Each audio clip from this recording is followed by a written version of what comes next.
رحيم بالمؤمنين.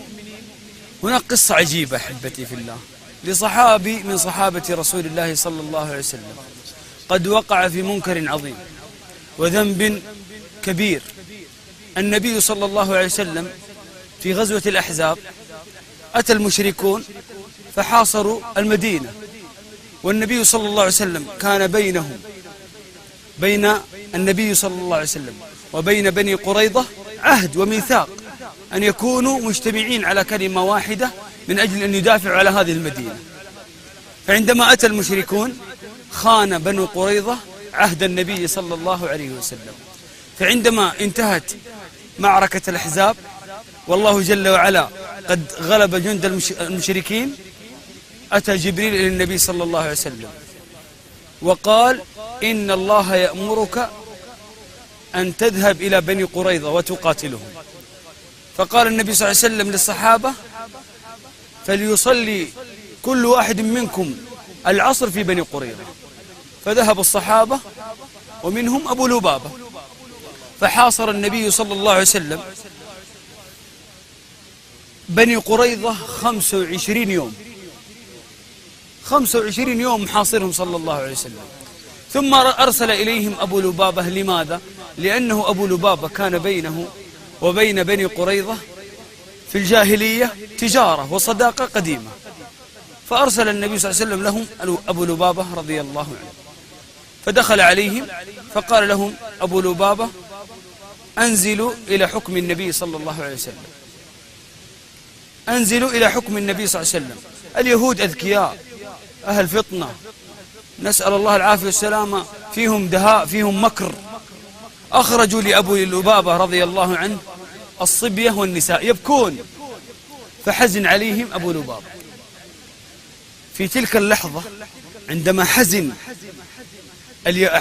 أبو لبابة على اليهود سألوا أبو لبابة سؤال، فقالوا: يا أبا لبابة، ما هو حكم النبي صلى الله عليه وسلم فينا؟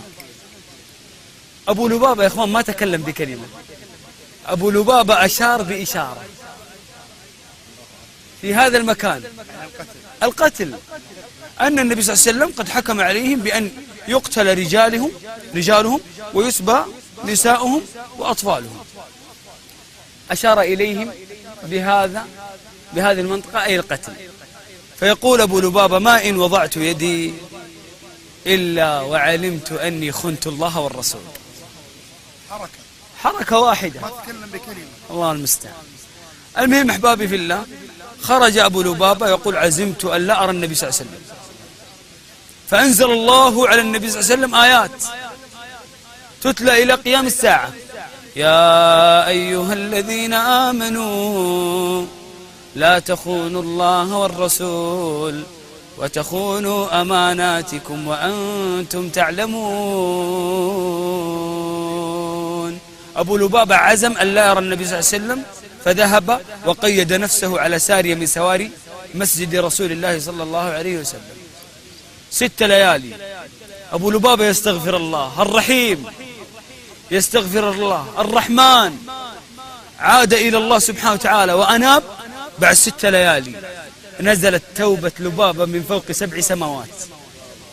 النبي صلى الله عليه وسلم كان في السحر عند أم سلمة رضي الله عنها، فأنزل الله عز وجل على النبي صلى الله عليه وسلم آيات: وآخرون اعترفوا بذنوبهم خلطوا عملا صالحا وآخر سيئا عسى الله أن يتوب عليهم إن الله غفور رحيم. أحبابي، قالت أم سلمة للنبي صلى الله عليه وسلم: يا رسول الله، أذهب أبشره؟ هذا قبل نزول الحجاب. أذهب أبشره؟ قال: اذهبي فبشريه. فبشرته أم سلمة، فأتى الصحابة كلهم يريدون أن يفكوا قيد أبو لبابة رضي الله عنه.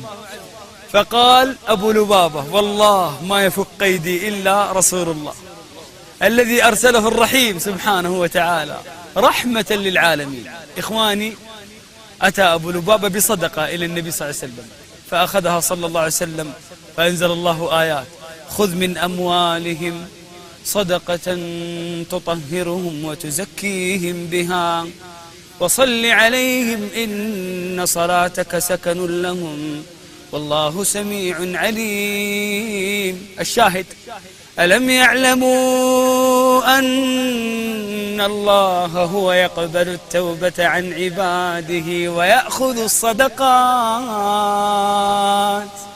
ويأخذ الصدقات